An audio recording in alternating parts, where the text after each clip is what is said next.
police report said it was a domestic incident. Nothing unusual. Just another night in a quiet rural town, until they walked into the house and saw a 13-year-old girl standing in blood, gripping the handle of a firewood axe. Her father lay face down on the floor, skull split open. Her clothes were soaked. Her voice was shaking. "He was going to kill her," she said. "I didn't know what else to do." The mother had fled the house moments earlier, barefoot, bleeding, in a nightgown. The girl had picked up the axe from beside the wood stove. One strike, then another. She didn't run. She waited for the sirens. She didn't cry. Not then. But now she sits in a courtroom, not as a criminal but as a defendant in a civil case. Her own mother, the woman she tried to protect, is asking the court to declare her an unworthy heir.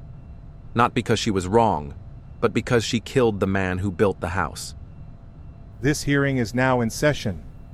Case number 378C, the estate of Richard Whitmore versus minor defendant Amanda Whitmore. The petitioner, Ms. Galena Whitmore, seeks to declare her biological daughter an unworthy heir under Section 6112 of the California Probate Code. All rise. You may be seated. Ms. Whitmore, you are the legal petitioner. Please begin. Your Honor, I'm here to ask the court to deny my daughter, Amanda, any rights to the estate of my deceased husband, Richard Whitmore. That house, that land, everything on it, it was his. We lived there for 15 years. We built it from scratch, and now he's gone because she killed him. She took an axe and struck him down. And now, because of her age, there are no charges, no prison. But she should not be rewarded with half a house. That's not justice. That's insanity. How old is Amanda? 13. Just 13. But that doesn't change what she did. If she had been 14, she would have been charged with second-degree murder. They said so. The only reason there was no trial was her age. And you are no longer her legal guardian? No, Your Honor. I gave up custody the week after the incident. I filed with Child Services and signed over all rights. I want no further contact. I don't sleep at night knowing she's out there. Thank you. Defense, please respond. Your Honor, my name is Olivia Wade. I represent Amanda Whitmore, who currently resides with her maternal aunt under state-approved guardianship. What happened on the night of December 1st was not premeditated. It was not greedy. It was not about inheritance. It was an act of desperation by a child watching her mother be brutalized. The official investigation confirmed that Amanda acted in a state of acute emotional distress, what psychologists refer to as affective dissociation. There is no legal basis to declare her an unworthy heir under California law. She did not act with intent to gain. She acted to survive. The court has reviewed the documents filed by Child Protective Services, the Sheriff's Department, and the District Attorney's Office. It notes that criminal charges were declined due to the defendant's age and the psychological assessment of temporary insanity. We will proceed with testimony. Petitioner, please present your case.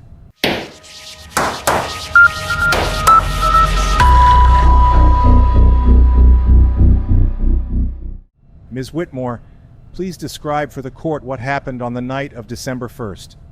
I had just come back inside from the woodshed. It was already dark. Cold.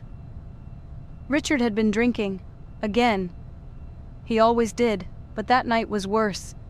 He was yelling, angry about the soup I made. He threw the plate across the room. It shattered. Then he grabbed the pot and dumped it on me. Said I was worthless. Said Amanda wasn't even his. Where was Amanda at this point? She was in the next room. I told her not to come out. I always told her not to get involved. I left the house to get some air, to cry. When I came back in, he was on the floor, face down. There was blood everywhere. Amanda was standing over him with the axe. She was shaking. I thought I was going to faint. What did she say? She said, "I thought he was going to kill you." I thought he was going to kill me, too. I didn't know what to say. I didn't even move. I just stood there looking at her and thinking, that's not my child. That's not the little girl I raised. That's someone else. Someone I don't recognize. Ms. Whitmore, was that the first time your husband had been violent? No, he hit me before. Many times. Broke a rib once. Split my lip open. But I told Amanda to stay out of it. Always. Did you ever seek police intervention? No, he'd calm down after a few days. And when he was sober, he was different. He was good with repairs, with the yard. He built that house. Did Amanda ever express fear before? She was quiet. She kept it all inside. Maybe I should have seen it. Maybe I didn't want to. But on that night, you agree, he was violent again?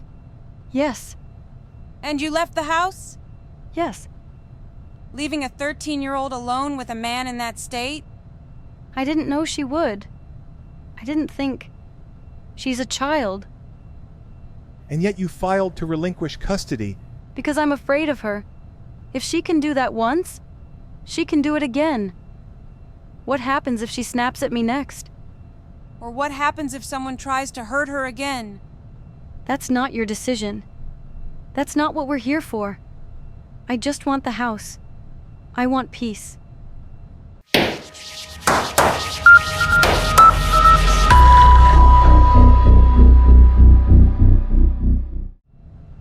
Please state your name and your relation to the defendant.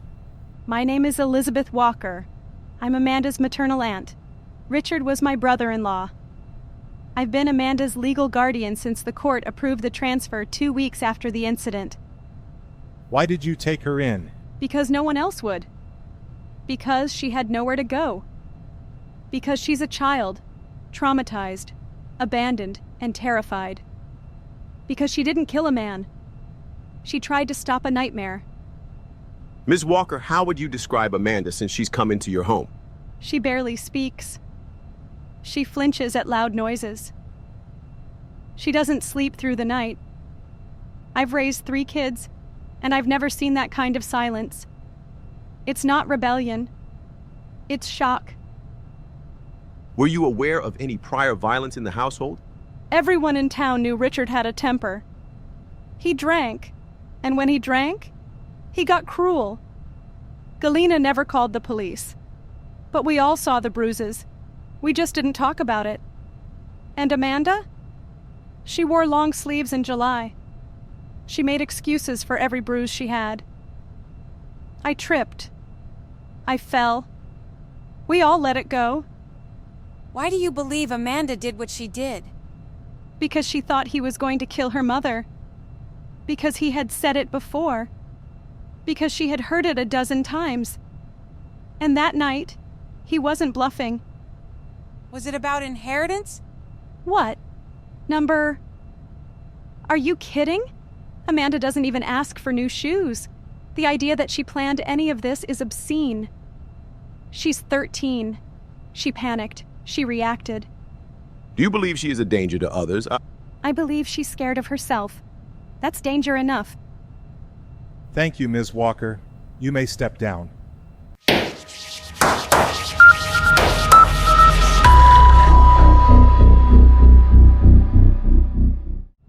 We will now hear testimony from Dr. Karen Holloway, the school psychologist who worked with Amanda during the months leading up to the incident. Thank you, Your Honor. Please state your credentials for the record. I'm a licensed clinical psychologist with 15 years of experience in adolescent trauma. I've worked at Jefferson Middle School for the past 7 years. When did you first interact with Amanda? Approximately 6 months before the incident, Amanda had begun exhibiting signs of chronic stress, trouble concentrating, startled reactions to loud noises, and avoidance behaviors when discussing her home life.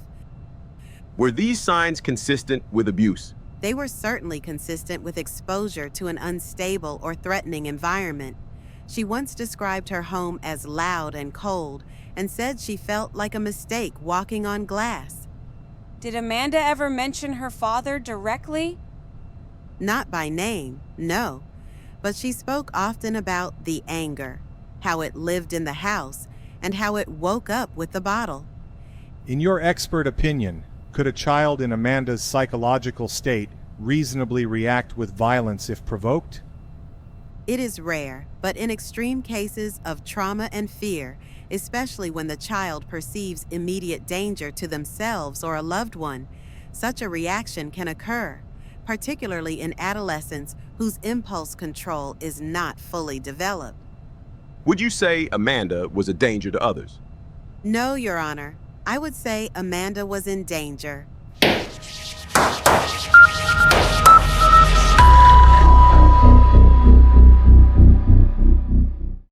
Amanda, please come forward, take a seat. You may speak when ready. My name is Amanda Whitmore. I'm 13. I live with my aunt now. I go to school 2 towns over. I haven't been back to our old house.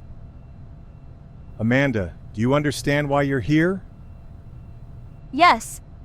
My mom doesn't want me to get anything from the house. She says I don't deserve it. Amanda, can you tell us what happened that night?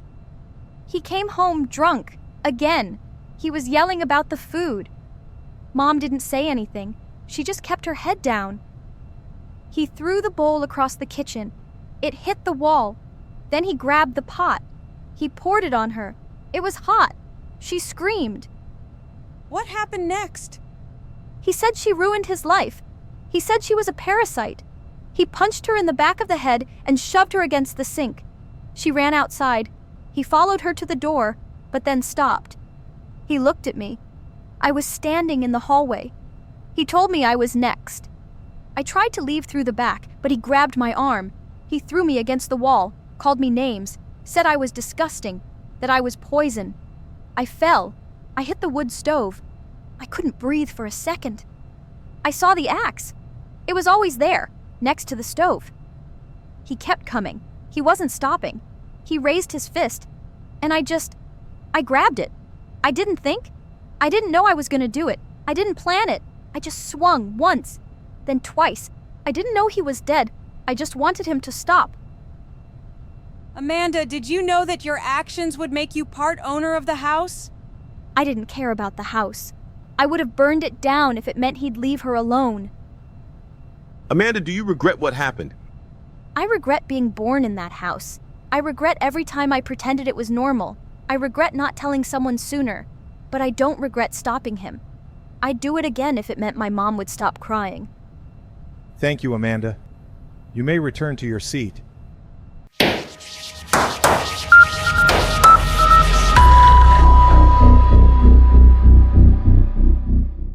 The court has reviewed the full record, including sworn testimony, the investigative findings of the County Sheriff's Department, the psychological evaluation filed by Child Services, and the legal documentation pertaining to the cessation of criminal proceedings due to the defendant's age and mental state.